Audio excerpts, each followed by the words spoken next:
네, 반갑습니다. 저는 그 소개하신 대로 저번에 저희 그 파사 석탑과 관련해가지고 그때 강의를 맡았던 전지혜라고 합니다. 반갑습니다. 우선 제가 오늘 맡은 주제가 임나 일본 부설인데 솔직히 저도 어쩌면 여기 앉아 계시는 선생님보다 더 모를 수도 있어요. 하지만 제가 알고 있는 한도 내에서 조금 가장 간략하고 현재 학계에서 임나 일본 부설이 어떻게 파악되고 있는지를 정리를 해봤습니다. 아시겠지만 역사적인 사실에 접근할 때는 기본적인 것이 사료 비판입니다. 사료 비판을 통해서 기존 학설을 비판하거나 자신의 견해를 제시하는 게 일반적인 학문의 과정인데 제가 지금 정리한 임나 일본 부설 같은 경우에는 기본적인 사료 정리를 통해서 저만의 독특한 견해를 제시한 것이 아니라 기존에 우리가 알고 있는 임나 일본 부설이 무엇이고 그것이 왜 만들어졌고 현재 학계에는 이것을 어떻게 해석하고 있는지를 살펴볼 거기 때문에 나중에 토론을 하시더라도 저 말고 선생님들이 적극적으로 자유롭게 토론을 하시면 될 것 같습니다. 우선 저는 가장 객관적으로 조금 전달을 해드리도록 하겠습니다. 제목을 제가 역사는 현재 진행형 임나 일본 부설이라고 달았는데 역사는 실제로 박제된 것이 아니라 계속 새롭게 해석되고 있잖아요. 그러면 우리가 살면서 역사가 현재 진행형이라고 느끼게 되는 것은 타국과의 관계 속에서 역사 분쟁을 접할 때 상당히 우리는 직접적으로 역사가 정말 이렇게 살아있구나 느낍니다. 그래서 식민사학의 대표적인 임나 일본 부설이 현재도 한일 학계라든지 국내에서도 계속 논쟁을 가지고 있기 때문에 역사난 현재 진행형이라는 주제에 보았을 때 또 가장 적합한 사례라고 할 수 있겠습니다. 목차는 임나 일본 부설이 무엇이고 왜 만들어졌고 한일 학계에서는 어떻게 보고 있고 현재는 어떤 상태인지를 제가 정리를 해보았습니다. 우선 역사는 이거 상당히 조금 그거 할 수도 있지만 역사라고 했을 때는 기본적으로 가지고 있는 의미가 과거에 일어났던 모든 사건들이나 사실들을 우리는 역사의 용어에 담습니다. 그리고 그러한 사실들이 일어났을 때 현장에서 그것을 기록하거나 일정한 시간에 지나서 그것을 기록하거나 기록으로 남겨진 것도 우리에겐 역사이겠죠. 하지만 우리들이 일반적으로 만난 역사는 정제된 역사예요. 이미 역사가에 의해서 한번 재해석되고 가공된 역사이기 때문에 우리들이 일상에서 만난 역사는 거의 역사가에 의해서 재해석되고 재정리된 역사라고 할 수 있습니다. 그렇기 때문에 역사는 현재 진행형이고 역사가의 사과는 어쩔 수 없이 중요할 수밖에 없습니다. 이 이야기를 하게 된 배경은 역사는 언젠가 정치적인 도구화가 될 수 있습니다. 그 대표적인 사례 중에 하나가 임나 일본 부설이라고 할 수 있겠죠. 아시다시피 임나 일본 부설 같은 경우에는 일제강점기를 시작하면서 바로 등장한 논리가 아닙니다. 17세기 에도 시대부터 북한 연구가 일어나면서 천황 중심의 이데올로기를 형성하는 과정부터 이제 본격적으로 임나 일본 부설이 만들어졌기 때문에 우리가 알고 있는 것보다 임나 일본 부설의 역사는 상당히 깊다고 볼 수 있어요. 그렇기 때문에 제가 역사 분쟁이라는 테두리 안에 우리가 오늘 알게 될 한 번 더 되짚어볼 임나 일본 부설이랑 그 다음에 빼놓을 수 없는 동북공정, 야스쿠니 심사를 조금만 이야기하고 넘어갈 필요가 있다고 생각을 합니다. 왜냐하면 역사는 현재 진행형이고 역사는 언제나 정치적인 도구화가 될 수 있기 때문이죠. 자, 볼까요?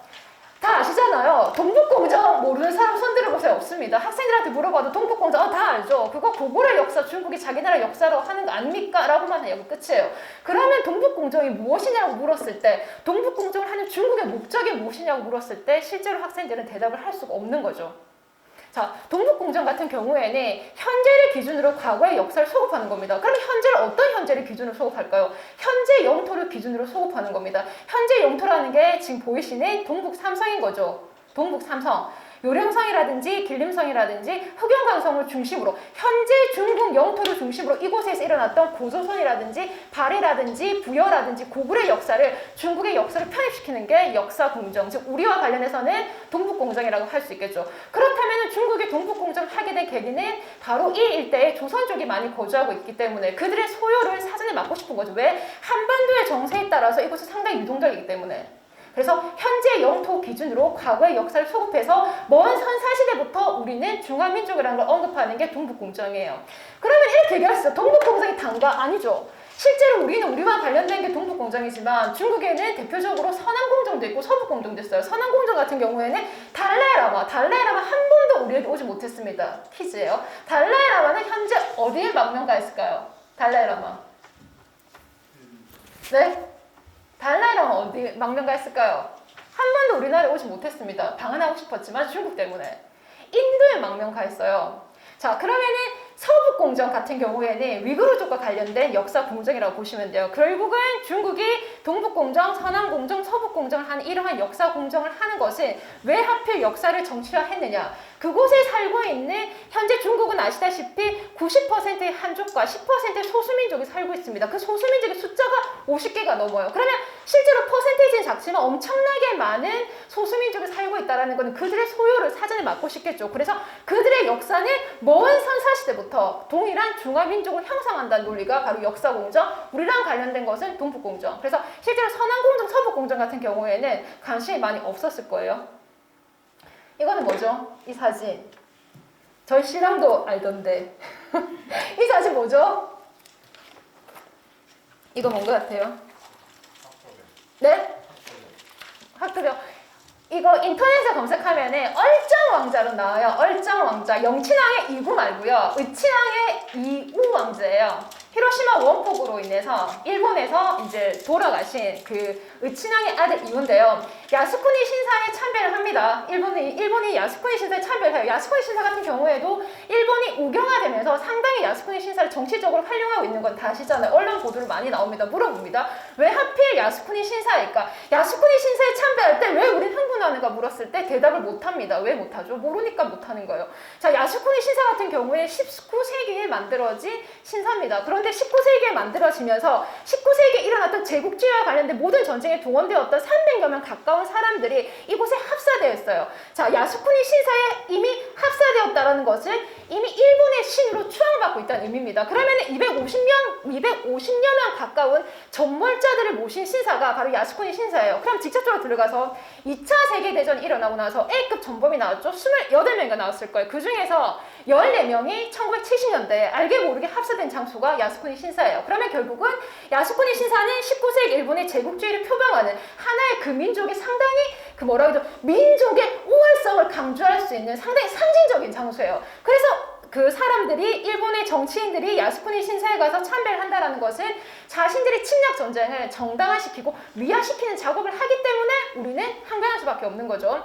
자, 그러면은 물어봅니다. 그곳에는 일본 사람만 있을까요? 절대 아니죠. 실제로 조선인 2만여 명이 야스쿠니 신사에 합사되어 있습니다. 그것도 아마 아실 겁니다. 이 정보도 거의 나오지 않다가 1990년대 후반이나 2000년대 초반부터 나왔어요. 우리 아빠가 일제강점기 때 그 강제로 징용되어가지고 전쟁에 동원되었어요. 오늘 알고 보니까 우리 아빠 영혼이 이곳에 있대요. 나는 몰랐는데 합사라는 것은 그 영혼이 모셔져 있는 걸 의미하는데 이곳에 자신의 아빠가 합사가 되는 거예요. 그럼 얘기하겠죠. 나는 일본의 신이 될 생각이 없다. 우리 아빠 빼달라고 얘기합니다. 빼주지 않습니다. 왜? 이미 일본의 신이 되었기 때문에 이미 합사된 영혼을 절대 빼주지 않아요. 그래서 2만여 명 같은 경우에는 아무리 소송을 하고 있지만 야스쿠니 신사에서는 합사 폐지를 해주지 않아요. 그것과 마찬가지로 일본 내부에서도 야스쿠니 신사에 합사된 것을 부끄럽게 여기고 야스쿠니 신사에서 합사 폐지를 요구하지만 일본은 빼주지 않습니다. 왜? 어떤 논리죠? 언제나 동일한 논리. 이미 일본의 신이 되었다는 논리죠. 그렇기 때문에 야스쿠니 신사 같은 경우에는 앞으로 정치적인 논쟁이 계속 나오기 때문에 관심 있게 봐야 될 대표적인 사항 중에 하나라고 생각을 하기 때문에 제가 한번 소개를 해드렸습니다. 그래, 이 왕자도 그곳에서 이 왕자 설명을 하는데 이 왕자 같은 경우에도 이왕자 같은 경우에도 몰랐어요. 히로시마 원폭에 의해서 돌아간 건 알고 있었지만 야스쿠니 신사에 합사된 건 몰랐던 거죠. 왜 이렇지?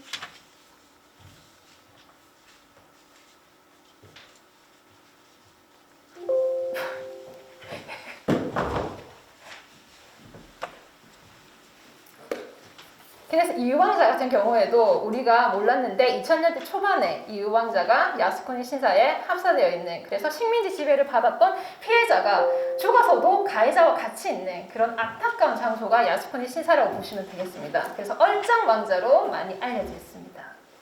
자, 식민지 사학을 얘기하지 아니할 수가 없겠죠. 식민지 사학이라는 것을 정확히 정의를 하면은 일제가 한국의 침략과 식민지 지배 정당성을 한국의 역사 속에서 찾는 게 식민주의 사관입니다. 그렇기 때문에 한국의 역사를 수단으로 삼아서 왜곡할 수밖에 없겠죠. 그러면 선생님들이 아는 대표적인 식민주의 사학이 임나 일본부설로 알고 있잖아요. 그런데 임나 일본부설 같은 경우에는 우리는 임나 일본부설이라고 얘기를 하지만 일본에서 초반에는 남성 경력론이라는 말을 씁니다. 자, 그러면 일제 식민지 시대 때 타율성 이론 혹은 정체성 이론을 내세우기 위해서 한반도를 반으로 나눠가지고 북쪽에는 중국, 남쪽에는 일본이 옛날부터 일본이랑 중국이 한반도 땅을 잘 다스려가지고 너희 나라가 이렇게 된 거라고. 그러니까 타율성 이론을 주입을 시키죠. 자, 북성 경영론 같은 경우에는 중국이 주체입니다. 어떤 주체가 있었죠? 고조선을 부정한다든지 기자조선을 내세운다든지 그다음에 한사군의 영역과 관련해가지고 평양 일대로 한정한다든지 이런 것들이 바로 북성 경영론의 일종이고 그것이 바로 타율성론, 정체성론의 하나예요.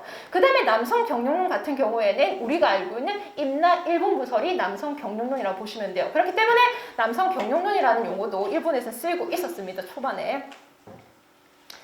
임나 일본부설이 무엇일까? 대충 물으면 알아요. 제가 신라한테 저번 주에 한번 물어봤어요. 알고 있냐고.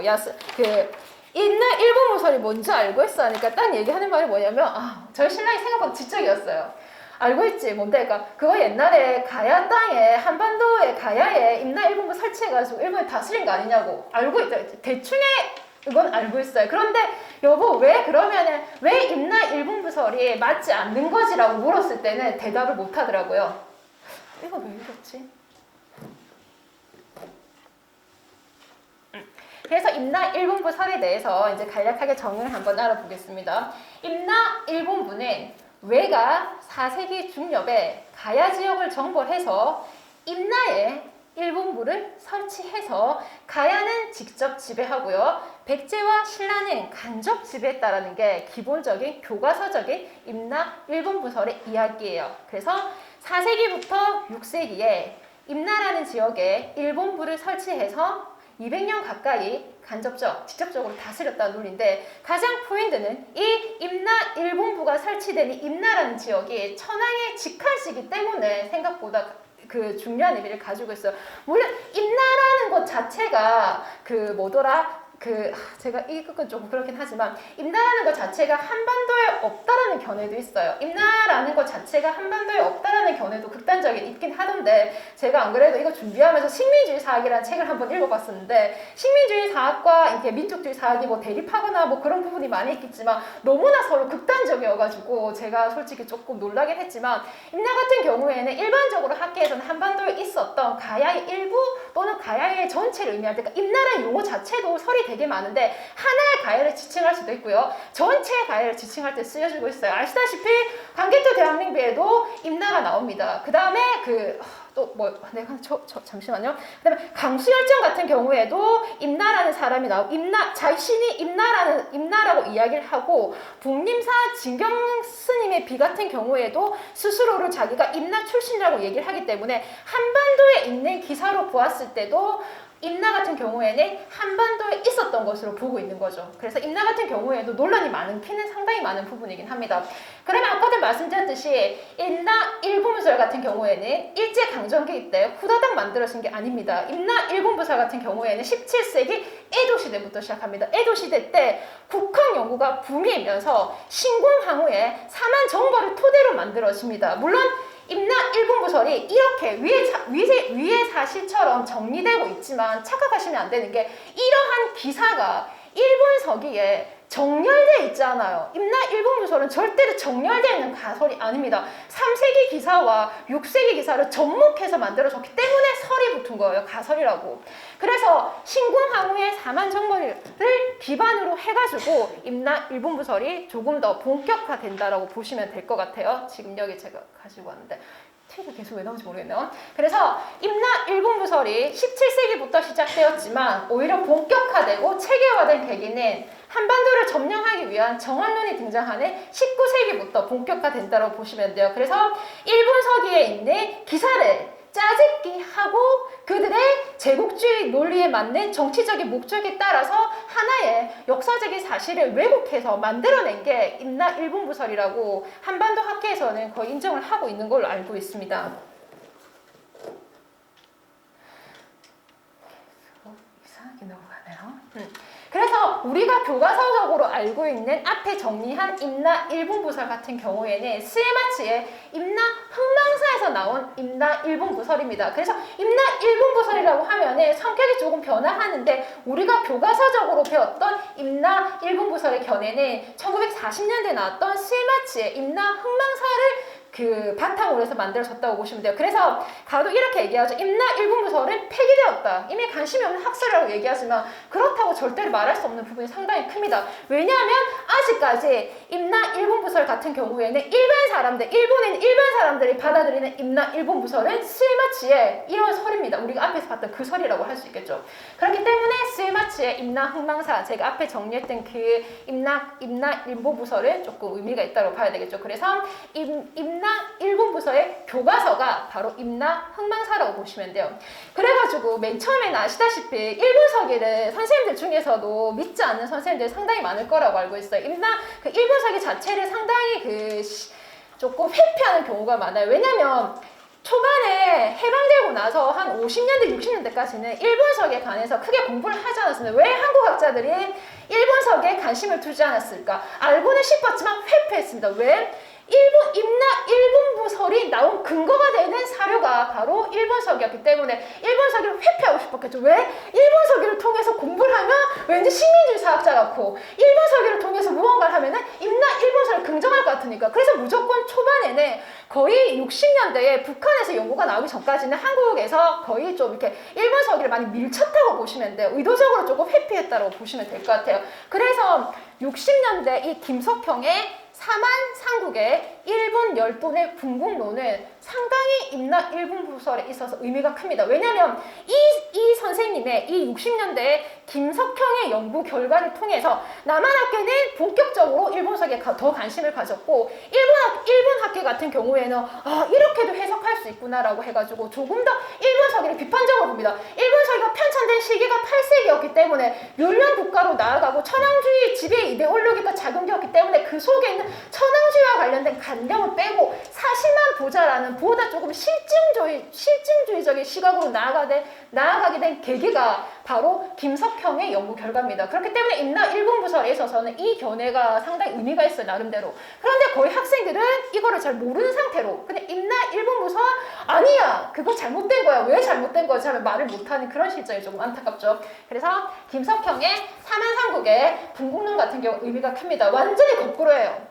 물론 뭐 자료를 갖다가 상당히 많이 보고 뭐 이렇게 모순 점도 많긴 하지만 제일 중요한 포인트는 뭐냐면 완전히 반대입니다. 임나 1분 부설 같은 경우에는 일본이 우리를 와서 경영했다는 논리잖아요. 가야를 중심으로 해가지고. 근데 이 분국론 같은 경우에는 어떻게 보냐면 되냐면 발달된 선진 문물을 가진 우리 사만과 삼국의 이주민들이 본국을 벗어나서 서일본 영역에 분국 예술하는 거예요. 무슨 말인지 아시겠습니까? 임나 1분부랑 완전히 반대되는 개념인데 오히려 한반도에 있는 사만과 삼국에 그들이 오히려 발달된 문화를 가지고 가서 본국을 벗어나서 서일본에 있는 본국의 나라를 세운 거예요.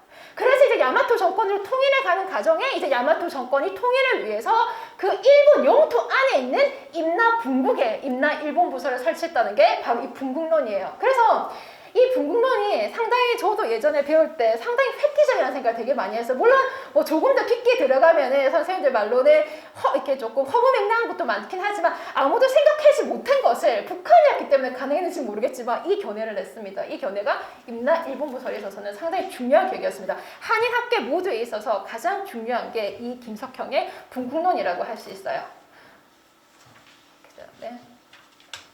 이거는 뭐죠? 이거 왜 들어갔을까요, 제가? 뜬금없이.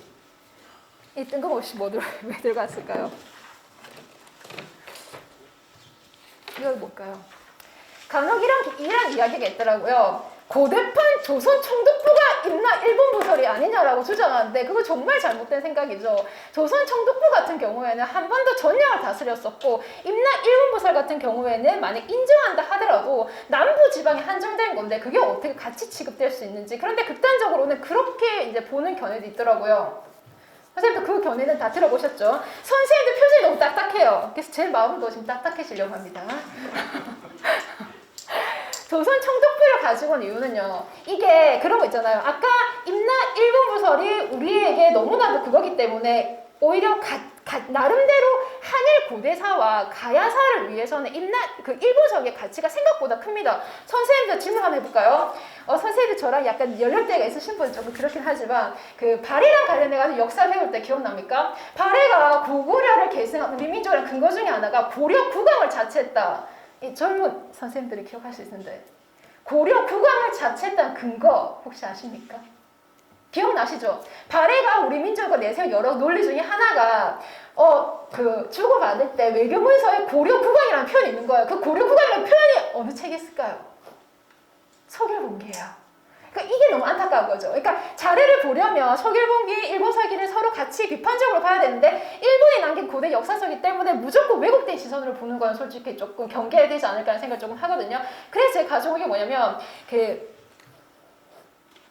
이 제가 안 찍었죠. 정말 멋있죠. 이게 우리나라에 있는 많은 문화재 중에서요. 아픈 기억을 상징하고요. 부끄러운 기억을 상징하는 걸 네거티브 문화재라고 얘기합니다. 그래서 다크 투어라고 막 유행하고 있어요. 네거티브 문화재. 그러면 선생님들이 보시기에 우리의 이때까지 역사 중에서 내가 실제로 눈으로 볼 수 있는 것 중에 왠지 거슬리는 게 뭐죠? 일본이잖아요. 그래서 네거티브 문화재의 중심은 일제강점기 때 만들어진 많은 문화유산이 네거티브 문화재로 지정되어 있어요. 실제로. 그래서 총독부 같은 경우에도 사람들이 생각할 때 네거티브 문화재였습니다. 그래서 거부 문화유산이라든지 기피 문화유산이라든지 상처 문화유산이라든지 불평 문화유산이라는 용어를 많이 써요. 그래서 네거티브 문화재의 대표는 총독부라고 할 수 있으면 총독부 같은 경우에는 95년도 광복 50주년을 맞아가지고 철거를 시작해가지고 결국 1년 만에 철거가 됐던 걸 다 기억하실 겁니다. 물어봅니다. 어떤 학생들은 와 잘했다. 철거 정말 잘했다라고 하고 어떤 학생들 같은 경우에는 왜 철거를 했지? 그냥 다른 곳에 옮겨두지. 이 두 가지 견해입니다. 우리의 부끄러운 역사를 보여주는 한 문화재를 완전히 철거하는 것이 우리의 역사를 바로 세우는 문제인지 아니면 그것을 놓아두고 역사적인 교훈으로 삼는 건지 그게 중요한 건지 두 가지 견해가 부딪혔지만 결국은 철거로 결론이 나서 철거되었잖아요.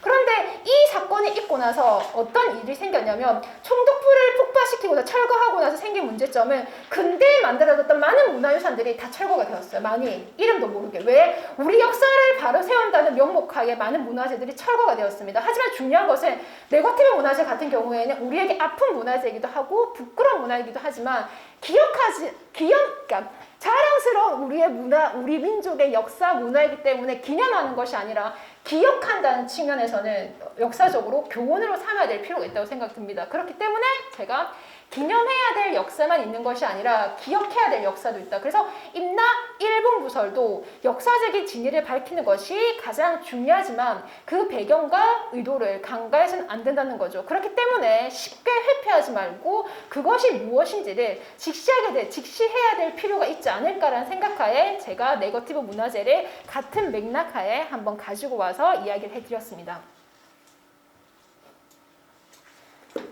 이것도 이제 일본이 임나 일본 부서를 자신들이 맞다라고 주장하는 근거가 여러 가지겠지만 가장 우리가 많이 만났던 근거가 일본서기가 최고죠. 그 다음에 송서, 그 다음에 아시다시피 강개토 대왕릉비에 나오는 16년의 기사, 그 다음에 칠지도 이 네 가지를 가지고 한번 이야기를 해보겠습니다.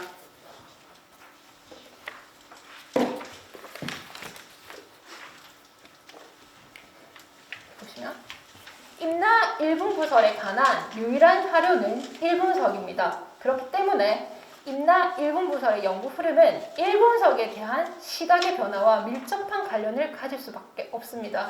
아시다시피 1020년에 일본서기가 만들어지고 1010몇 년도에 고사기가 만들어집니다. 그러니까 고사기가 만들어지고 나서 일본서기가 만들어지고 그 다음에 서길본기가 이런 루트인데 그러면 고사기가 만들어지고 나서 얼마 되지 않아 몇 년 되지 않아서 왜 일본서기를 만들었을까 한번 생각을 해봐야 되는 거죠. 그렇게 보았을 때 일본서기 안에는 천황제 중심의 이데올로기가 들어갈 수밖에 없다라는 거죠. 그렇기 때문에 일본서기를 한번 읽어보시면 아시겠지만 모든 나라가 주공을 합니다. 일본에게 주공을 하고 일본이 모든 나라의 중심이 되어 있어요. 그러니까 지나치게 왜곡되어 있는 것은 정상적인 인지가 있으면 보는 순간 다 알 수 있을 정도로 천황 중심의 이데올로기를 표방해서 역사를 서술한 것은 어느 누구도 부정하지 않아요. 해방 이후에 모두 다 부정하고 있어요. 이건 일본 학교도 마찬가지입니다. 실제적으로는. 그래서 일본 서기는 그 임나 일본부설과 관련해서 거의 유일한 자료이기 때문에 임나 일본서기를 어떻게 해석하냐에 따라서 임나 일본설도 임나 일본부설도 다르게 해석될 수 있다는 거죠. 그게 그대로 나타납니다. 실제로 보시면. 그 다음에 되게 그거 아마 기본적인 건데 일본이라는 용어 자체가 7세기 이후의 용어라는 건 다 아시잖아요. 그러면 결론은 이렇게 나와요, 실제로. 근데 말만 봐도 맞지 않는 게 뭐냐면 임나 일본 부설이 등장하는 시기는 6세기입니다. 4세기부터 6세기까지 임나를 지배했다고 해놓고 임나 일본부라는 명칭은 6세기 처음 나와요. 그럼 아까도 말씀드렸듯이 4세기의 기사와 6세기 임나 일본부 기사를 접목해서 만들어낸 게 임나 일본부설이라는 거죠, 실제로는.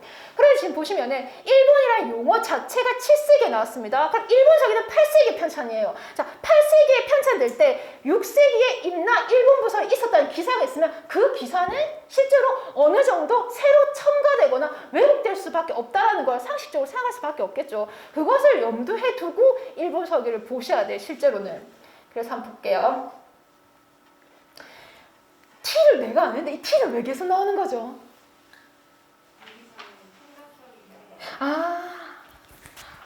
그래요? 왜 그럴까? 저는 저런 글자 쓰지 않았습니다. 자, 신궁기 9년. 일본 서기에 나오는 그 한반도 정벌 기사가 크게 두 가지가 있어요. 일본 서기는 아시다시피 4세기까지는 거의 이주가 120년 이나해야 연대가 맞는 건 아마 아시고 계실 거예요. 그렇게 본다면은 신궁기 9년 는 329년이 될 것이고 신궁기 49년은 369년이에요. 그래서 신궁기 9년에 사만을 정벌했다는 스토리가 나옵니다. 자, 그리고 신궁기 49년에 가야 7국을 평정했다는 기사가 나와요. 실제로 일본 서기에서 한반도를 정벌했다는 대표적인 기사는 이 두 가지입니다. 이 두 가지를 토대로 만들어진 게 임나 일본부설이에요. 그러면 임나 일본부설과 관련해가지고 가장 주된 근거는 신궁기 49년입니다. 그래서 검색창에다가 임나 일본부설만 쳐도 나오는 게 신궁기 49년주예요. 그런데 선생님들도 보시면 아시다시피 그러면 임나 일본부설이 연결되는 스토리가 아니었구나. 임나 일본부설이라고 해놓고 일본부란 용어 자체도 6세기에 나왔다면 이거는 실제로 어느 정도 사실을 가지고 있을까라는 생각이 들지 않을 수 없겠죠. 한번 볼게요. 밑에 기사 한번 볼까요? 제일 중요한 기사예요. 신궁기 49년 전후에 어떤 성격을 가지고 있냐면 백제 장군 목라근자가 참전해서 신라를 격파했다라고 단순히 언급하고 나서요. 가야 7국을 평정합니다. 그 다음에 서쪽에 고해진과 그 다음에 친미다레를 정복해서 백제에게 주었다. 그 다음에 근초고왕과 왕자가 군사를 이끌고와 비리, 벽중, 그 다음에 포미지, 고반, 방고를 사업이 스스로 항복했다. 백제는 조공해서 이게 뭐냐면 근본적으로 백제 목라근자가 참전해서 신라를 격파하고 가야 7국을 평정하고 나서 영산강 일대에 있는 세력을 영산강 일대에 있는 영역을 받았다는 얘기예요. 영산강 일대를 편입시켰다는 내용입니다. 그래서 어떻게 보면 왜 이게 우리가 알고 있는 임나 일본부설의 근거가 되는지 잘 모르겠지만 이 일본 같은 경우에는 신궁기 49년에 가야 7국을 평정했던 이 기사를 임나 일본부설의 가장 중요한 근거로 듭니다. 그래서 이때를 시작으로 해서 그 다음에 6세기에 임나 일본부가 나오는 것까지 연결해가지고 4세기에서 6세기에 임나 일본부를 설치해서 가야는 직접 지배하고 신라와 백제 같은 경우에는 간접 지배했다라는 견해가 나오게 된 거라고 보시면 될 것 같아요. 그 다음에 보시면은 아까도 말씀드렸지만 임나 일본부가 일본부라는 명칭이 6세기에 나온다는 사실입니다. 그래서 일본 서기에 보시면은 주로 흠명기 기사에 6세기 흠명기 기사에 상당히 많이 나옵니다. 어떤 기사가 많이 나오냐면 백제와 임나의 기사가 다수 등장하는 시기는 일본 서기에서 6세기 전반과 전반 무렵을 차지하는 흠명기 기사예요. 그래서 6세기에 이르러서 일본 서기에 임나 일본부라는 명칭이 본격적으로 등장하는데 일본부라는 명칭만 보았을 때는 웅약기 5세기 중반 무렵에 한번 등장을 하고 나머지는 다 흠명기에 등장을 합니다. 그래서 아시겠지만 맨 처음에는 임나 일본부설과 관련해가지고 임나가 어디일까라고 했을 때 김해를 사람들이 많이 꽂았잖아요. 김해를 많이 꽂았지만 그 현재 같은 경우에는 거의 그 여러 가지 설이 있긴 하지만 아직까지는 그 안나, 하만으로 많이 봅니다. 현재는 지금 임나 같은 경우를 안나로 많이 보는 이유가 왜 그러냐면은 제안나, 제외신이라는 이 기사 때문에 이 기사를 근거로 해가지고 안나에 임나가 있었구나. 하만 쪽에 있는 가야에 임나 일본부가 있었다고 생각하는 견해가 가장 유력하다고 할 수 있어요. 그러니까 과거에는 주로 김해로 많이 봤지만 현재는 하만 일대로 보는 견해가 좀 다수를 차지한다고 볼 수가 있어요. 물론 다른 또 여러 가지 견해도 있지만 다수를 차지하는 견해를 보았을 때는 그렇게 나올 수 있는 거죠. 그래서 꼭 짚고 넘어가야 될 거는 일본 서기는 하나의 정제된 어떤 스토리로 만들어진 것이 아니라 4세기의 기사와 6세기의 기사를 짜집기 위해서 만들어진 하나의 설이라고 보시면 될 것 같아요. 그렇기 때문에 군데군데 분산되어 있는 기사를 편집해서 만들어낸 하나의 가설이라고도 실제로 볼 수 있어요. 왜냐하면 이것을 우리가 알고 있는 임나 일본부로 본다면 선생님들이 보시기에도 조금 되게 허무맹랑한 게 많죠. 이건 제가 한번 정리해 본 건데 일본 서기에서 임나 일본부는 일본 서기에서 나왔고 일본 서기에 어떤 자료를 어떠한 시대를 중심으로 했냐라고 했을 때 신공기 9년에 사만을 정벌해가지고 내관과 둔창 천황 직할지를 줬다라는 내관과 둔창 기사가 나옵니다. 그리고 일본 서기 신공기 49년조에 신라를 격파하고 가야 7국을 평정해서 백제를 본국으로 삼았던 이 기사를 근거로 해서 가야를 직접 지배하고 신라와 백제를 간접 지배했다는 그들의 논리를 펴게된 거로 보시면 될 것 같아요. 그리고 나서 이제 6세기에 혁명기 때 임나와 관련된 기사가 상당히 많이 나옵니다. 그리고 6세기 때 일본부의 기사가 나오고 6세기에 백제와 임나, 가야에 관련된 기사가 다수 나오면서 이러한 것들을 모아가지고 만들어진 게 임나 일본부설이라고 할 수 있습니다. 그 다음에 이제 임나 일본부설의 기본이 일본석이라면 또 두 번째로 볼 수 있는 게 일본이 내세운 논리. 이건 싹 다 일본이 내세운 논리라고 보시면 되겠습니다. 일본이 내세운 논리입니다.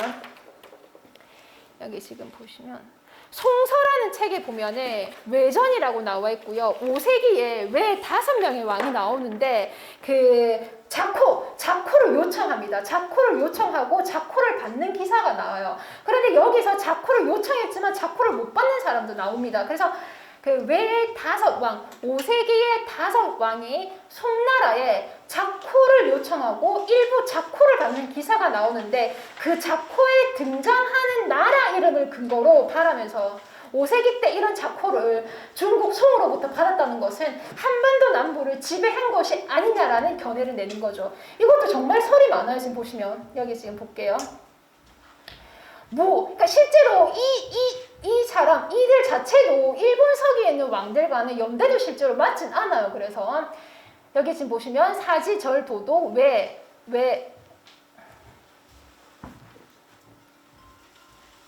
백제, 신라, 임나, 가라, 진안, 무안, 칠구, 제군사, 안동, 대장군, 외국왕. 즉 무왕이 자신은 이런 자코를 받고 싶다고 얘기를 합니다. 송나라에게 자코를 요청해요. 하지만 자코를 빼고 줍니다. 뭘 뺐을까요? 백제만 빼고 줍니다. 이 당시에 아마 백제 간등이 훨씬 그 진동 대장군이라고 해가지고 안동 대장군보다 높았던 게 진동 대장군인데 그 당시에 백제가 받았던 관직 자체가 진동 대장군이었기 때문에 이제 송나라에서 백제를 빼고 줍니다. 그래서 이제 일본이 해석할 때 외랑, 신라랑, 임나랑, 가라랑 뭐 진안무안은 설도 많아요. 진안무안은 사만으로 보는 경우도 있고 아닌 것으로 보는 경우도 있어요. 진안무안 육고파라면서 이러한 영토를 다스린다는 의미로 받았던 자쿠기 때문에 임나 일본설은 유효하다라고 주장을 하는 거죠. 하지만 아시다시피 이 당시에 외교적인 상황을 제대로 반영해서 만들어진 건 아니라고 보는 게 정상적인 학계의 설명이고요.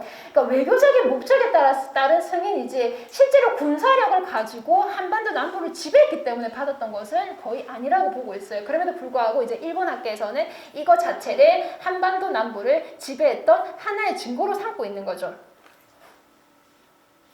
그 다음에 가장 논란이 많은 부분이기도 합니다. 강개토 대왕님비 같은 경우에는 그 변조설도 있고 여러 가지가 있는데 그 직접적으로 임나 1분 부설과 관련해 가지고 가장 논란이 되는 기사는 신묘년 기사, 그 다음에 안나 인수병 두 가지가 있어요. 그래서 주로 그 신묘년 기사는 아마 많이 들어봤을 겁니다.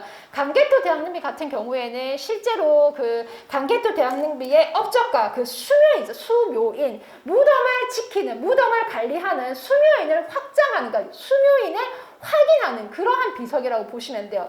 신묘년 기사 같은 경우에도 일본은 보시면 이것도 솔직히 논란이 되게 많아요. 그래서 제가 그냥 가지고 왔는데 첫 번째 논란이 되는 부분은 이 부분이잖아요. 이 부분 요렇게 이 부분부터 논란이 되는데 이러한 이유 때문에 이제 그 시멘트를 석회를 발라서 뭐 변조했다라는 이런 설도 있긴 한데 그냥 자료를 찾아봤을 때 변조설을 끝까지 주장하는 사람도 있고 아니라는 사람도 있고 이것도 나눠져 있긴 하는 것 같습니다. 그래서 신묘년 기사가 왜 중요하냐면 신묘년의 주체가 누구라는 거죠. 이 위에 거 보세요. 신묘년에 왜가 왔으니까 백제 땡땡도 설이 많아요. 땡땡 같은 경우에도 임나라 많이 알고 계신데 임나라는 설도 있고 동해라는 설도 있어요. 그래서 이게 좀 논란이 많아요. 신자 같은 경우에는 거의 확실할 것 같은데 한번 볼게요. 신묘년에 왜가 왔는데 백제 땡땡 신라를 파하고 신민으로 삼았다. 누가? 고구려가. 그래서 이 첫 번째 해석은 그 남한학계의 그냥 일반적인 해석이에요. 그런데 남한학계의 일반적인 해석이긴 한데 이러한 해석을 따르지 않는 학자도 많아요. 이거 실제로 한번을 살펴보면은 약간 조금 부자연스러워요. 우리 남한학계가 해석할 때 이 해석 부분은 실제로 읽어봤을 때는 조금 그 맞지 않는 부분이 많아요. 그런데 백제 보시면 밑에 보시면 왜가 신묘년의 바다를 건너와서 백제 임나 신라를 파해서 신민으로 삼았다. 이게 한자 어순으로 보면은 이게 더 좀 적합한 것 같긴 한데 이거는 일본의 해석이고요. 일본의 해석. 그리고 이것은 그 우리 남한학계 해석이라고 보시면 돼요. 그래서 391년에 봐라 왜가 바다를 건너와서 이렇게 신민으로 삼았잖아. 이 그거 하나가 또 임나 일본 부설의 하나의 구실이 되고 있는 거예요. 그런데 선생님들도 보시면 아시겠지만 이 강개토 대왕릉비 자체가 강개토의 업적을 현창하는 비이기 때문에 어느 정도 과장이 들어갈 수밖에 없습니다. 그리고 실제로 포인트는 이거예요. 영락 6년에 왕께서 친히 군사를 이끌고 백제를 토벌했다라는 게 포인트인데 오히려 이 앞에 거는 그 광개토 대왕의 업적을 조금 과시하기 위한 측면으로 활용한 것이 아니냐라고 그 일반적인 학계는 해석하고 있어요. 그래서 위에 신묘년 해석 같은 경우에는 일본 한반도의 해석, 우리의 해석이고 밑에 해석 같은 경우에는 임나 일본 부설을 주장하는 일본의 해석이라고 보시면 돼요. 하지만 뒤에 이어지는 부분이 바로 고구려 광개토 대왕이 군사를 이끌고 백제를 토벌했다는 기사이기 때문에 이것을 과연 실제로 이것이 중요한 것인지 아니면 광개토의 업적을 그거 현창하기 위한 하나의 수사로 사용된 것인지도 아직 논란이 있는 부분이긴 합니다. 하지만 일본이 내세우는 대표적인 증거 중에 하나가 391년에 일본이 와가지고 백제 임나 신라를 격파해서 신민으로 삼았다는 게 자신들에게 있어서는 가장 중요한 근거 중에 하나예요. 안나 인수병 같은 경우에도 해석이 설이 많은데 일본은 당연히 안나 인수병이라는 이 단어 자체를 그러니까 안나에 있는 인수병, 즉 쉽게 말해서 외의 용병으로 보는 거예요. 외가 고용했던 안나에 있는 그 용병으로 보기 때문에 그 안나, 즉 임나가 이곳에 있었고 임나 일부 부설이 맞다고 주장하는 거예요. 그런데 우리 같은 경우에는 이 안자 자체를 또 서술형으로 쓰면 신라를 그곳에만 안치하게 해가지고 뭐 지키게 했다 이런 해석이 되기 때문에 이것도 해석이 상당히 많아요. 하지만 임나 일본 부설과 관련해가지고 일본이 내세우는 것은 신묘년 기사, 신민으로 삼았다는 신묘년 기사와 그다음 400년에 남한 정벌과 관련해가지고 광개토 대왕의 남한 정벌과 관련해가지고 나오는 안나 인수병 이 두 가지를 볼 수 있습니다. 실제로 광개토 대왕릉비와 관련해가지고 임나 일본 부설 같은 경우에는 그 다음에 이거는 그 일제강점기 때 그 나와 있는 광개토 대왕릉비입니다. 옆에 있는 비는 어디에 있는 비일까요? 옆에 있는 비요. 옆에 있는 비. 옆에 있는 비는 어디 있는 비일까요? 멀지 않아요. 차 타고 가시면 돼요. 어디 있는 걸까요?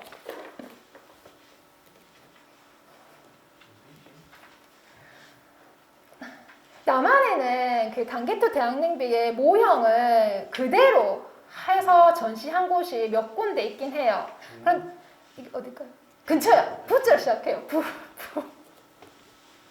어디 대학이에요. 부산에 있는 모 대학이에요. 땡! 틀렸습니다. 땡! 구경대 없어요? 어디요? 맞아요. 동아대 부민 캠퍼스에 가보시면 석당박물관 있잖아요. 그 박물관 안에 이 경기도 대학농백이 있더라고요. 저는 그 부민 캠퍼스에 간 이유가 그 뭐죠?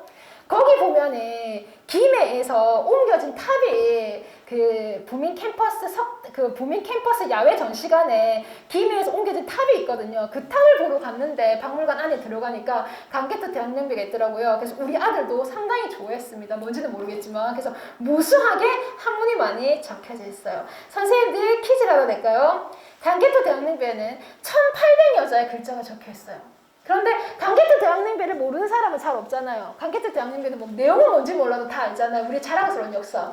그런데 삼국시대에 만들어진 면문 중에서 강계토 대학냉배만처럼 많이 글자가 새겨져 있는 비석 같은 탑이 하나 있어요. 그 탑은 뭘까요? 혹시 퀴즈인데요. 자신 있는 거 아니죠? 지금. 우리는 막길 따라 떠납니다. 전라남도는 막길 따라 상당히 많이 떠나요. 그리고 멀어도 강원도는 상당히 많이 갑니다. 그런데 생각해보시면 우리들이 생각보다 여행을 안 가는 지역이 전라북도와 충청도는 생각보다 안 가더라고요. 충청도에 보시면 백제의 마지막 수도가 현재는 아니겠지만 백제의 마지막 수도로 알려지는 부여 있잖아요. 부여에 가시면 백제의 탑 중에 하나인 정림사주 5층 석탑이 있어요. 정림사주 5층 석탑 1층 몸돌에 2000여자 가량의 글자가 적혀 있어요. 삼국시대와 관련해서. 그런데도 불구하고 강계토 대학냉배는 다 알지만 백제에 만들어진 정림사주 5층 석탑에 글자가 있다고 이렇게 얘기를 합니다. 왜 모를까요? 그곳에는 우리의 자랑스러운 역사가 적혀있거든요. 당나라 소정방이 백제를 멸망하러 왔을 때 기존에 있던 탑을 비석처럼 삼아서 자신들이 현창한 빛처럼 사용한 거예요. 그렇기 때문에 정림사주 5층 석탑 같은 경우에는 그 가치가 무한함에도 불구하고 많이 안 알려져 있는 거죠. 왜냐면 제가 그 탑을 좋아하기 때문에 이야기를 해봤습니다. 선생님 혹시라도 충청도에 한번 여행을 가보시면 충청남도 부여에 가보셔가지고 정림사주 5층 석탑을 한번 가보시는 것도 상당히 좋을 것 같다는 생각이 듭니다. 물론 지금은 코로나이기 때문에 함부로 가시면 안 됩니다. 그 다음 한번 볼까요? 칠지도도 빼놓을 수 없잖아요. 저 이거는 학교 다닐 때 기억납니다. 칠지도 같은 경우에도 참 한자가 해석이 너무 많아가지고 제가 그냥 가장 일반적인 거를 그냥 가지고 왔는데 이거 칠지도 같은 경우에도 실제로 설이 많아요. 우리가 봤을 때는 칠지도는 분명히 백제 왕자가 일본 왕에게 하사하는 게 맞는 것 같아요. 그냥 보면은 그 한자를 읽어보면. 그런데 일본은 그렇게 또 해석을 하지 않아요. 그리고 일본에게 있어서 아마 아시겠지만 동아시아 국가에서 칼을 준다라는 것은 상위국이 하위국에게 군사권을 준다라는 의미로 칼을 주는 경우가 가장 많거든요. 그래서 칼을 준다라는 것은 그 위에 있는 집단이 아래 집단에게 주는 경우인데 제가 봤을 때는 이 칠지도 같은 경우에는 거의 하사설이 맞는 것 같은데 일본에 있어서는 또 하사설이 아닌 것 같아요. 제가 가지고 온 해설은 그냥 일반적으로 한반계 우리 학계에서 해석되고 있는 해석을 가지고 왔는데 일본이 칠지도를 중요하게 내세우는 것은 내용도 물론 이거를 중국에서 줘가지고 중국에서 백제 줘가지고 백제를 통해서 일본으로 줬다 뭐 이런 경우도 있긴 합니다.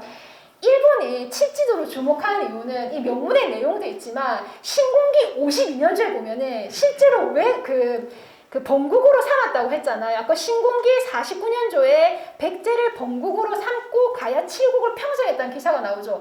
근데 52년조에 가면은 칠지도를 백제가 바쳤다는 기록이 나와요. 그러니까 일본 서기에 칠지도를 바쳤다라는 기사가 나왔는데 실제로 칠지도가 발견된 거예요. 그래서 자신들에게는 임나 일본 무설의 단서가 될 수 있고 일본 서기의 가치를 증명할 수 있는 하나의 수단이 되는 게 칠지도라고 보시면 될 것 같아요. 물론 연대도 정말 많아요. 연대도 369년이라고 일본은 얘기하지만 여러 가지 설이 많아요. 그래서 칠지도를 일본이 임나 일본 부설의 근거로 내세우는 것이 신공기 52년조, 즉 쉽게 말해서 백제를 본국으로 삼고 나서 백제가 칠지도를 바쳤다라는 일본석의 기사가 있기 때문에 실물이 있다라고 주장하고 있는 거예요. 실제로는.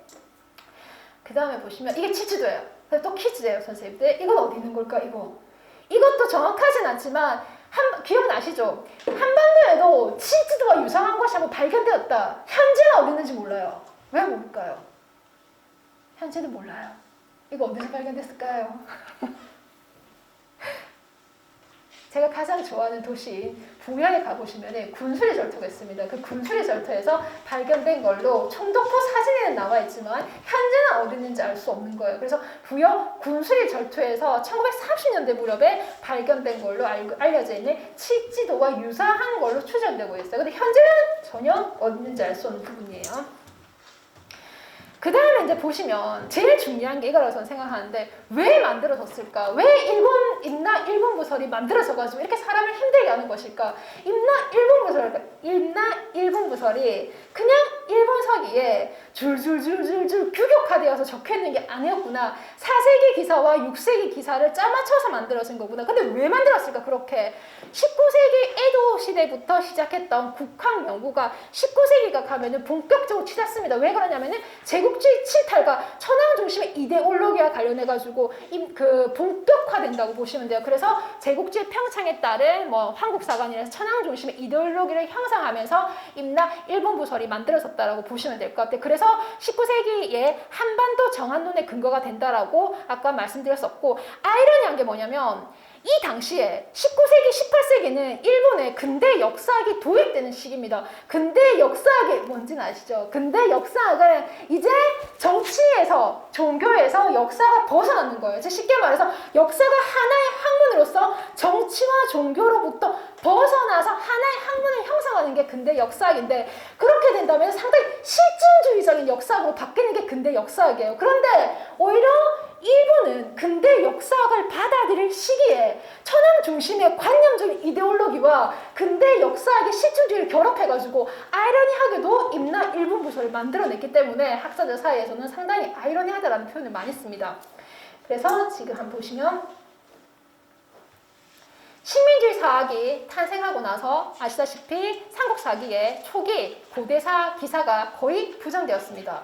그리고 나서 타율성 이론이 결국 그 고대사 기사를 부정했기 때문에 타율성 이론 혹은 정체성 이론이라고 할 수 있는 북성 경륜론, 한사곤이라든지 고조선과 관련된 위쪽은 선진의 중국이 지배해서 발전해 나갔고, 남쪽 같은 경우에는 임나 일본부설을 통해서 일본에 의해서 발전된 단계로 나아갔다라는 이런 타율성 이론을 내세우는 근거가 되었다고 보시면 될 것 같아요. 이거 어디죠? 혹시 기억하십니까? 김해요. 김해 딩동네요. 어디요? 어디요? 맞아. 지금은 회암리 폐총이고 봉안동 유적 제한에 포함되어 있지만 과거에는 김해 폐총으로 불려져 있었죠. 김해 폐총을 발굴한 이유는 일제가 식민지 시대가 되면서 본격적으로 발굴 조사를 하는데 북한은 평양을 중심으로 무덤을 팝니다. 무엇을 증명하기 위해서? 북성 경륜론을 증명하기 위해서. 그 다음에 남쪽에 와서는 김해와 가야를 중심으로 땅을 엄청 많이 파요. 왜? 남성 경륜론을 증명하기 위해서. 그래서 제가 알고 있기로는 한반도에서 가장 먼저 발굴 조사를 했던 것은 일제 강점기에 들어가기 이전에 1907년 무렵에 발굴이 된 걸로 알고 있고, 이후로도 몇 차례 발굴이 된 걸로 알고 있어요. 그리고 회원리 폐총에 발굴하는 모습입니다. 일제 강점기 때 문화재가 지정이 되죠. 뭐 보물, 고적 다 지정이 됩니다. 국보는 없습니다. 일제 강점기 때. 그때 고적 1호가 뭐였죠? 고적 1호. 선생님 써볼 그걸 내가 왜 알아야 되나? 뭘 생각했어요? 이 당시에 고적 1호. 그 당시에 국보는 없었습니다. 우리는 보물, 고적이 있었어요. 지금 사적이라고 보시면 돼요. 일제 강점기 때 한번 얘기했는지 모르겠지만 숭례문과 관련해가지고 혹시 논란 아시잖아요. 그거 왜 숭례문은 사람들이 이렇게 얘기하죠. 일제 잔재라면서 그거 일제 잔재라서 그거 뭐지? 일제 잔재이고 예전부터 나온 거는 뭐 화재로 소실되기 이전부터 나온 게 뭐냐면 일제 잔재다. 왜 일제 잔재도 정확하진 않아요. 한 학자가 이렇게 제시했죠. 숭례문을 일본이 들어와서 없애지 않았던 이유 중에 하나는 임진왜란 당시에 일본 장군들이 한양을 점령할 때 자기 신들의 전승을 기념하기 위해서 그 문으로 들어왔기 때문에 없애지 않았다는 논리를 한번 편 적이 있어요. 그래서 정확하지 않지만 그 설 때문에 숭례문이 더 조금 안 좋게 보인 거예요. 실제로 말해서. 그런데 지금 근래에 숭례문과 관련해가지고 국보 1호 교체 논란이 있는 건 아시잖아요. 우리에게 있어서 왜 국보 1호 숭례문이 중요했냐면 학교 다닐 때부터 국보 1호라고 끊임없이 외워왔기 때문에, 왜 그것이 국보 1호의 가치를 가졌는지도 모르지만 무조건 국보 1호 외워왔기 때문에 남대문. 자, 그렇게 본다면은 숭례문 같은 경우에 일제 잔재가 남아있다는 그러한 이유 때문에, 그리고 화재로 소실되고 나서 우리나라의 비리 온상을 보여준 대표적인 문화재가 숭례문이기 때문에, 그리고 절반 이상은 소실했기 때문에 더 이상 문화재로의 가치가 없기 때문에 현재는 상당히 많이 논란이 되어 있어요. 그러면 보세요. 숭례문이 지금은 국보 1호지만 일제강점기 때는 보물 1호였습니다. 이렇게 얘기할 수 있겠죠. 바람에서. 일본이 보물을 지정할 때 그냥 행정적인 편의를 지정한 게 아니라니까. 분명히 그곳에는 시민주의 사기 들어가 있다. 왜 어떻게? 봐봐. 자신들이 현창할 수 있는 문화재로 활용할 수 있는 게 숭례문이기 때문에 숭례문을 보물 1호로 했다는 거죠. 그래서 이게 맞는 것도 있고 안 맞는 것도 있는데 약간 맞는 게 많은 것 같아요. 그래서 보세요. 맞잖아요. 실제로. 우리나라 사적 1호는 그 뭐죠? 물 띄우는 거. 포석정지. 포석정지가 사적 1호잖아요. 그것도 일제강점기 때 고전 1호로 시작하잖아요. 삼국사기에 따르면 견훤이 쳐들어온다는 그 한겨울에 나가가지고 왕이 논대요. 그래서 죽었대요. 괜찮은 것 같죠? 상당히 합리적으로 보이죠?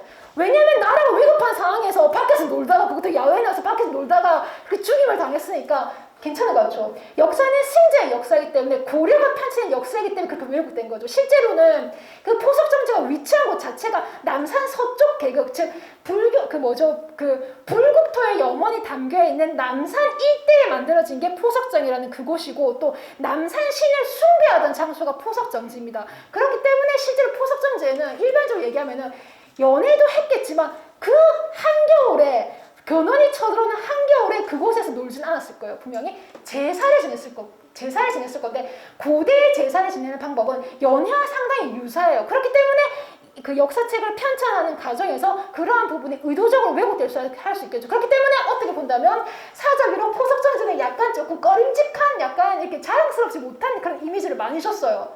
그러니까 왜곡된 기사로 본다면. 그렇기 때문에 일본이 그것을 사적 1호로 지정했을 가능성도 커요. 그리고 사적 2호가 바로 김해 패총이잖아요. 이 김해 패총이 사적 2호로 된 것도 결국 보세요. 임나 일본 무산의 근거가 된다고 생각했기 때문이에요. 하지만 아시다시피 그곳에서는 일본의 토기가 발견되었습니다. 그렇다고 해서 일본의 토기가 발견됐다고 해서 뭐 임나 일본설이라고 할 수 없잖아요. 왜냐면 그 당시에는 우리가 알 수 없는 무수한 교류가 있었기 때문에 토기 하나로 그것을 피지배를 설명할 수는 없다는 거죠. 그래서 결론적으로 제가 알고 있는 예전 기사를 봤을 때는 일제강점기 때 이 김해 패총이라든지 이 일대에서 발굴 조사했던 사람이 고백했죠. 그 근거는 없다고, 고고학적으로 임나 일본 무설의 증거, 어떠한 증거도 없다라고 한 걸로 알고 있어요. 제가 봤던 그 발굴 자료를 봤을 때는. 그래서 김해 패총의 모습이었어요. 이거는 너무 잘 찍었죠. 김해 시청에. 이건 어디죠? 이게 바로 봉황동 유적지죠. 그런데 봉황동 유적지를 많이 가봤음에도 불구하고 요 이미지를 보면 알 것 같아요. 맞잖아요. 해안리 패청 있고, 알 것 같죠? 그런데 이 이미지를 보면, 아까 그 이미지를 보면, 이거 뭐예요? 이거 안 되는데? 이 이미지를 보면 낯설어요. 그래서 이 이미지를 보여주면, 지적이고 똑똑한 저의 신랑도 이게 대성동 유적지인지 모르더라고요. 이거는 대성동 유적지를 보여주고 있는 겁니다.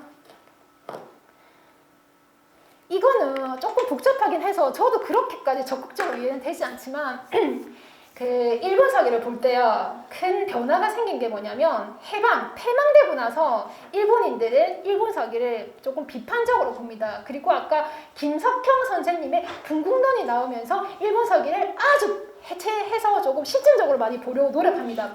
그리고 1940년대가 돼서 해방이 되고 나면은 일본 서기에서 연대를 조정을 합니다. 아까 말씀드렸듯이 4세기까지 있는 연대는 120년을 내룹니다. 그것은 자신들이 임나 일본 무술과 관련해가지고 조금 그거 하긴 하지만 연대를 내룹니다. 그 연대를 내루는 과정에서 한반도에 있는 많은 사정을 참고해가지고 120년이라는 연대를 내룹니다. 실제로.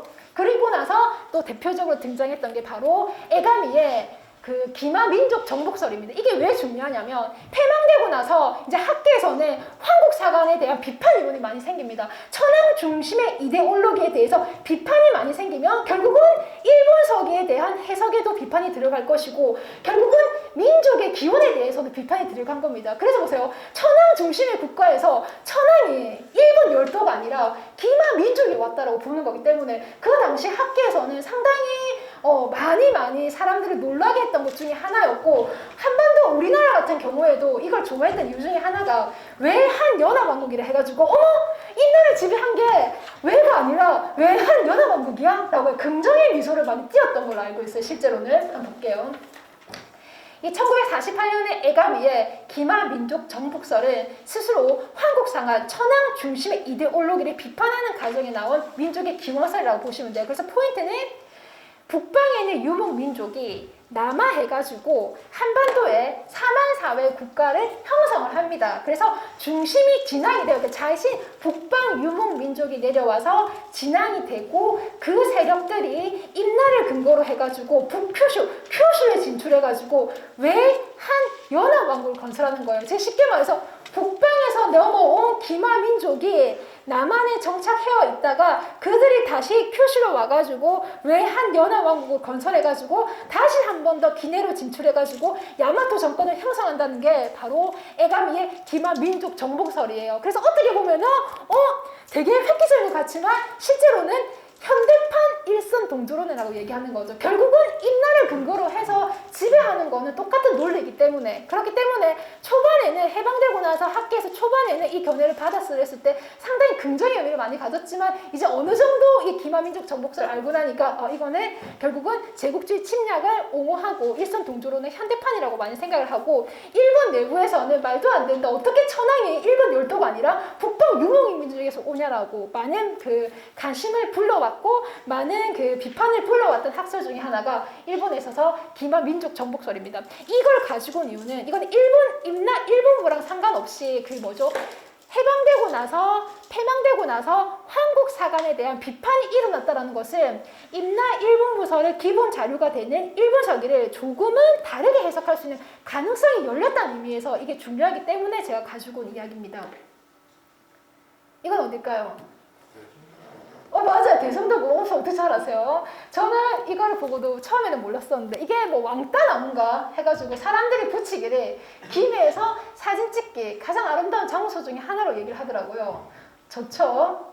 여기 지금 보시면 이렇게 나와요. 다 모두 블로그에서 제가 가지고 왔는데 저도 한번 이렇게 찍고 싶어요. 하지만 현실은 그렇지 않더라고요. 이건 저예요. 제가 제 강아지를 데리고 가가지고 찍어봤어요. 하지만 이걸 어디서 어떻게 찍어야 그런 각도가 나오는지 모르겠지만 이 장소 아니에요? 이 장소? 이 장소 맞죠? 이 장소에서 찍었는 게 이거 아니에요? 이 나무 아니에요? 네, 맞아요. 맞죠? 근데 왜 저는 이 모양으로 나올까요? 나무 하나는 나무 하나 포토샵에서 빼냈던 거예요. 진짜? 근데 나무가 두 개예요. 다른 나무예요. 나무가 두 개가 있죠. 그 하나를 떼냈던 거 포토샵에 떼냈던 거지. 근데 너무 예쁘. 이게 진짜 너무 예쁘더라고요. 이것도 내려가서 찍어야 되는 거죠. 밑에 내려가서 위에서 찍으면 안 되는 거겠죠. 선생님 조금 지루할 것 같아서 그런데 이 강아지는 선생님 기억나시는지 모르겠지만 제가 파사석탁과 관련해가지고 왔을 때 상당히 저 힘들었어요. 그때 제가 설을 맞이해서 조금 이제 해보지 못한 일을 해보려고 유기견 보호소에 봉사를 갔더랍니다. 가서 열심히 봉사를 했죠. 집에 들어오는데 이 강아지가 너무 생각이 나는 거예요. 그래서 그 다음날 가서 이 강아지 데리고 왔어요. 이 강아지는 머리에 이가 뛰어다니고요. 난리도 아니었어요. 바로 병원에 갔죠. 그런데 집에 오고 나서 저녁부터 얘가 토하는 거예요. 토하고 설사. 알고 봤더니 치사율이 80% 가까이 되는 파보에 걸린 거예요. 파보랑 코로나까지. 이게 우리가 하는 코로나 아니에요. 파보 장염에 코로나까지 걸린 거예요. 그래서 어떻게 할까 하다가 병원 입원을 했죠. 그래서 그 아이는 이때 생사에 막혀가지고 정말 살지 안 살지 모르는 위급한 상황에서 제가 그날 강의를 왔던 거예요. 그래서 저 사실 그날 되게 슬프게 강의를 했어요. 느껴졌는지 모르겠지만 하지만 살렸습니다. 돈이 살렸습니다. 돈이 다예요. 돈으로 살린 강아지예요 지금. 그래서 제가 저번 주말에 한번 이제 우리가 한번 보자 왕따 나면 보러 가자라고 했지만 도저히 그렇게 나오지 않아요. 이게 바로 대성동 고분 중에 하나, 대성동 고분군입니다. 대성동 고분 같은 게 제가 뭐 따로 설명은 안 하겠지만 대성동 고분에 관련해가지고는 뭐 부산대 뭐 선생님들의 여러 견해도 있지만 제가 함부로 말하기는 조금 그렇고 대성동 고분군에서 이게 아까 기마민족설을 주장한 게 있었잖아요. 이 되게 그러니까 저는 역사를 공부할 때 되게 재밌는 게 그 하나의 이야기를 두고 정말 다양하게 해석하고 있다는 게 좀 신기하고 제가 솔직히 말해서 전공이 아니라서 솔직히 일본부설에서 이 정도밖에 지금 모르는 제가 예전에 대학교 때 배우고 대학원 때 배웠던 이 정보가 다이긴 한데 나가가지고 물어봤을 때 사람들이 역사를 한다고 하면 다 알 거라고 생각하지만 저는 거의 1년 365일 탑을 공부하기 때문에 탑 전공자예요. 그런데 역사를 얘기하는데 탑 전공자, 무슨 전공자라고 얘기하면 안 된대요. 시민주의 사학이라는 책을 보니까는 이것도 일제잔재라고 스스로 전공이라고 해가지고 다른 역사 파트를 모르는 것 자체가 일제 식민지 시대 때 주입된 역사 교육 방법이기 때문에 그것도 잘못됐다고 얘기하더라고요. 그 책을 읽고 나니까 어머 함부로 얘기하면 안 되겠나 싶지만 저는 사랑스러운 석탑을 전공하고 있는 석탑 전공자입니다. 그래서 대성동 고분관을 가지고 온 이유는 아까 애가미가 상당히 그 일본 학계에서도 획기적인 기말민족 정복설을 제시했잖아요. 한국사관을 탈피한다는 의미에서. 그런데 그 대성동 고분군의 유물이 대표적인 여러 가지겠지만 이 그 북방 유목민들의 대표적인 상징이라고 할 수 있는 이동하면서 밥을 해먹을 수 있는 동북이 나왔잖아요. 동북이 나와 있고 그 다음에 대표적인 일본 유물이라고 할 수 있는 외래 유물이 파영동기랑 통영동기가 나왔어요. 그래서 이것이 발견되고 났을 때 그 애감이라는 사람, 아까 북방 그 유목민족을 내세웠던 이 애감이라는 사람은 너무 기뻐한 거예요. 대성동에 와가지고 바라면서 내 학설이 이렇게 정확했다고 주장을 하는 거예요. 그런데 비슷한 학설에도 불구하고 또 부산대에 있는 선생님은 자신과 이 학설은 완전히 다르고 또 자신의 학설을 증거할 수 있는 게 이거라고 또 얘기를 하기 때문에 대성동 고분구에서 출토된 유물들도 조금 논란이 있긴 하지만 임나 일본부설과 관련해서 이야기를 하자면 실제로 그 임나 일본부설이 성립되기 위해서는 일본의 동일한 시대 유물을 비교해 보았을 때 일본에 비해서 우리 대성동 고분이라든지 이러한 유물의 수준이 떨어져야 돼요. 그런데 가장 기초적인 그게 상대가 안 된다는 거잖아요. 유물의 수준을 비교해 봤을 때 대성동에서 발견된 유물의 수준이 훨씬 높았죠. 그렇기 때문에 대성동 고분권을 가지고 임나 일본부설을 증명하기는 거의 어렵다고 보는 게 학계의 정설이라고 보고 있어요. 그래서 이것이 재밌어서 제가 가지고 온 겁니다. 이거는.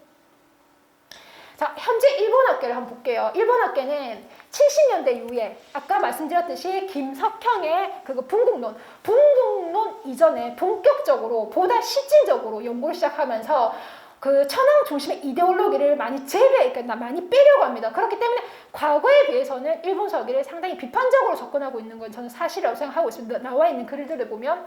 그런데 그러한 그것을 바탕으로 해가지고 현재를 조금 정리해보자면 첫 번째 새로운 견해는 군사와 관련된 기부가 아니라는 거죠. 맨 처음에 나왔던 교과서적인 임나 일본 부설은 군사설을 가지고 있어요. 이거는 군사가 아니에요. 임나에 거주하는 외인을 통제하는 행정기구의 성격을 가지고 있는 견해도 있고요. 그 다음에 두 번째 뭐냐면 임나에 설치된 외교랑 관련된 기구라는 설도 있고요. 그 다음에 야마토 정권이 파견한 사신으로 보는 설이 있어요. 요즘에 가장 많이 뜨는 게 사신입니다. 사신. 맨 마지막은 뭐냐면 실제로 자료를 보면 아시겠지만 이 임나 일본 부설과 관련해가지고 이랬던 사람들은 다 성격이 달라요. 외도 있고 임나 거주하고 있는 외계인도 있고 가야인도 있고 상당히 복잡합니다. 그렇기 때문에 6세기라는 시대적인 상황 속에서 한반도 남부와 외와 관련해가지고 외교적인 성격을 가지고 있는 어떤 복합적인 구성이 아닐까라고 주장하는 견해도 있어요. 그래서 현재는 군사적인 성격, 즉 천황의 직할지로 보는 성격은 거의 없다고 보시는 게 맞는 것 같아요. 그거는 우리 학교는 조금 다르긴 하지만 우선 일본 학교는 이렇게 정리가 되는 것 같아요.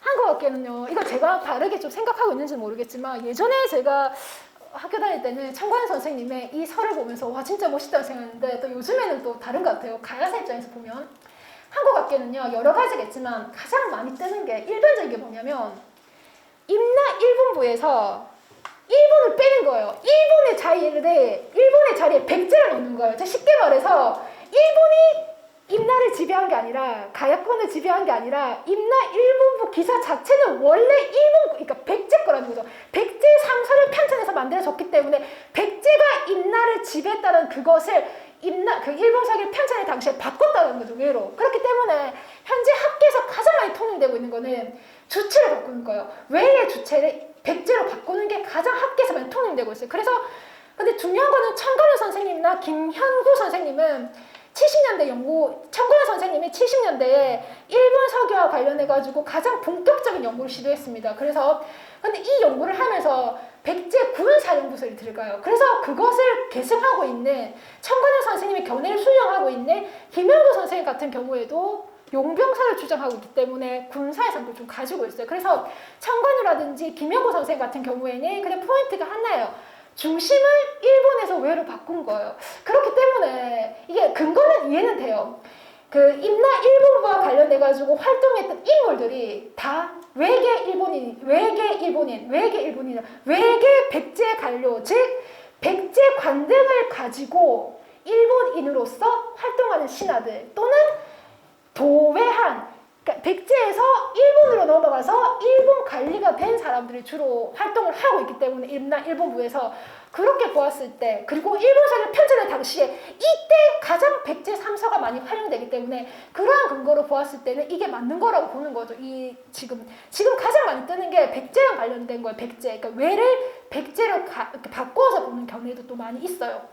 그런데 이거는 어떤 선생님이 논문에서 봤는데, 식민사학을 극복하기 위한 한해 임나 일본부설이 어떻게 보면은 가야의 발전 과정을 왜곡하는 측면이 있지 않을까라는 견해를 제시하는 글을 한번 봤었어요.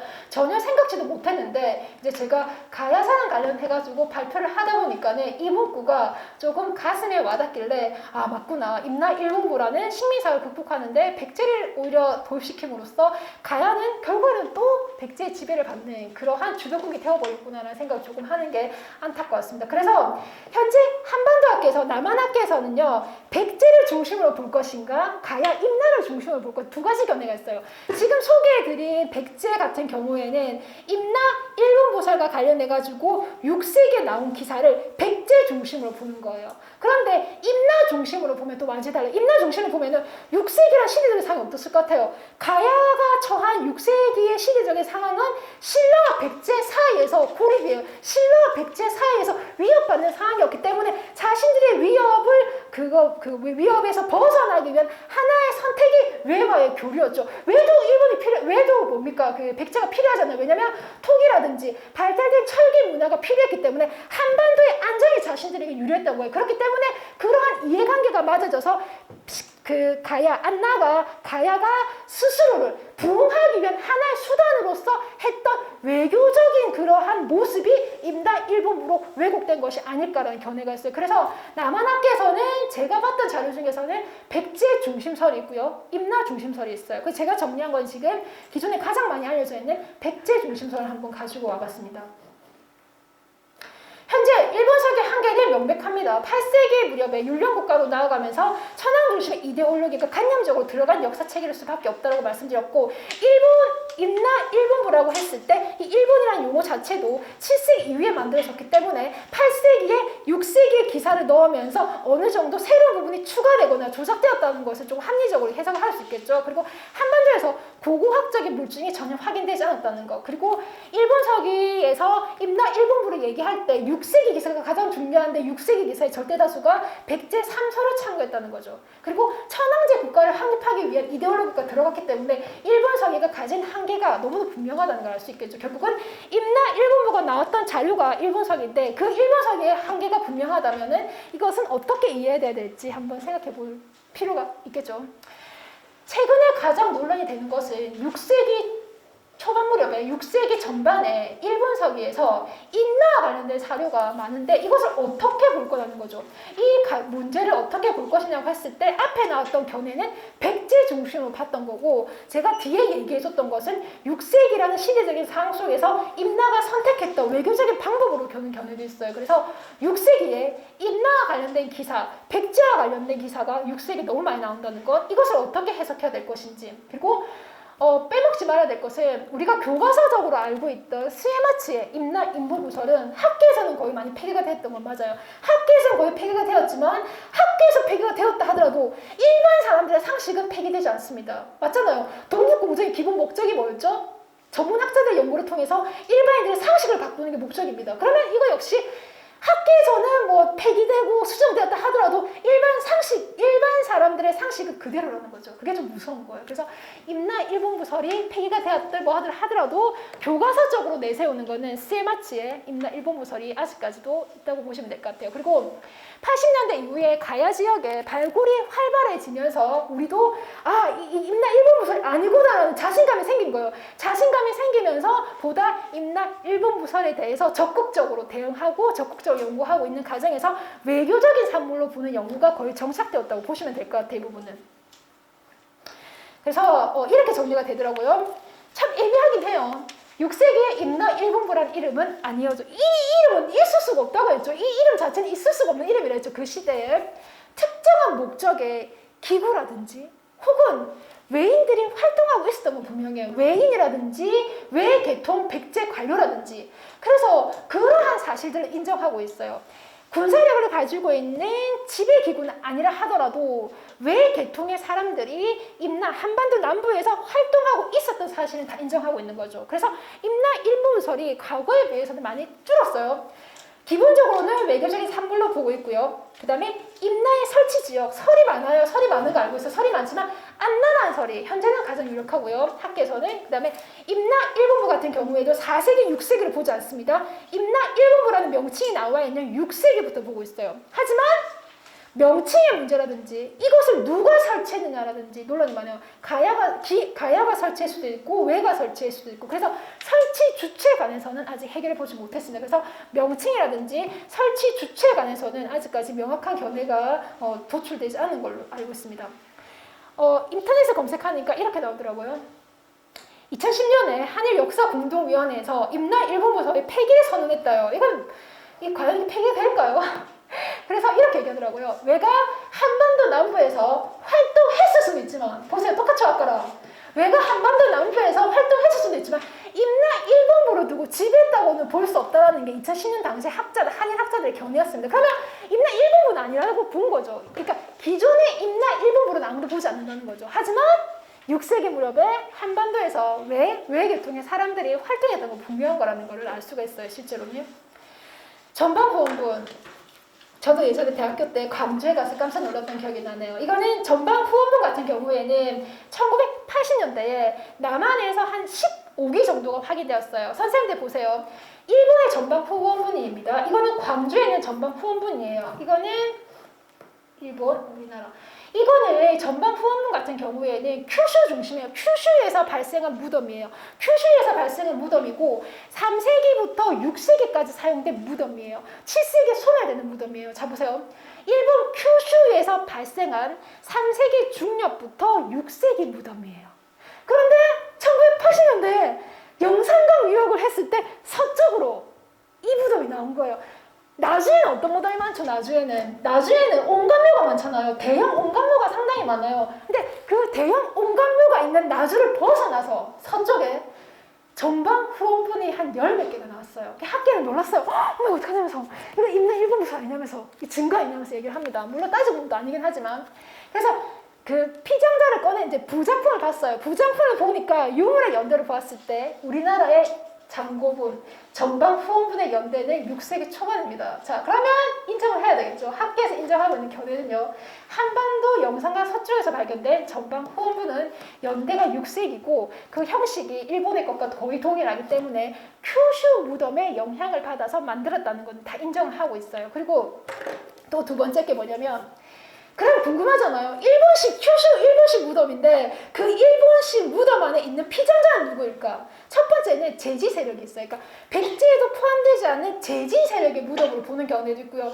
두 번째는 아까 백제가 고용했던, 그러니까 백제가 외로부터 고용했던 외인들의 무덤으로 보는 견해도 있어요. 이 두 견해는 싹 다 우리 학계의 견해예요. 남한 학계의 견해예요. 우리 남한 학계의 견해는 무조건 전방 후원분을 임나 일본부설과 떼놔야 돼요. 그래서 극단적으로 이렇게 얘기를 하잖아요. 야, 임나 일본부설의 근거가 전방 후원분이 되려면 왜 낙동강이 없냐고. 낙동강 일대로 가야가 존재했는데 왜 중심이 되는 낙동강에는 전방 후원분이 없으라고 얘기를 하는 거예요. 그래서 우리 같은 경우에는 초반에 전방 후원분이 나올 때는 정말 많이 놀랐던 걸로 알고 있어요. 국어학교에서 이게 바로 임나 일본부설을 증거한 하나의 증거가 되지 않을까라고 걱정을 했지만 오히려 발굴을 하면서 연구를 하면서 전방 후원분이라고 해서 임나 일본부설과 연관된다고 단정할 수는 없습니다. 그리고 제가 물어봤던 선생님 말에 따르면 전방 후원분 같은 경우에는 외계 무덤이 맞고요. 무덤 안에서 발견된 부적품도요. 외계 묘물이 있어요. 그리고 연대도 6세기이기 때문에 일본의 영향을 받아서 만들어진 것은 분명해요. 그렇기 때문에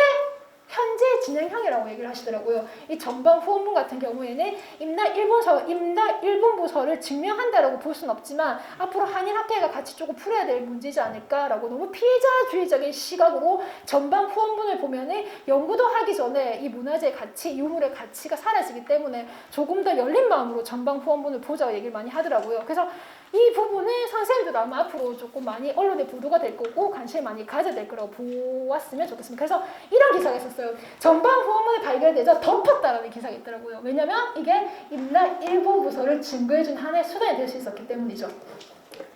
됐습니까? 이까지인데요. 아무튼 괜찮죠? 네. 아무튼 제가 부족하긴 하지만 현재 이제 학계에서 대략적인 동향과 중요한 몇 가지 상황은 조금 부족하지만 정리를 해서 설명해드렸습니다. 그래서 강의를 들으신다고 수고가 많으셨습니다. 고맙습니다.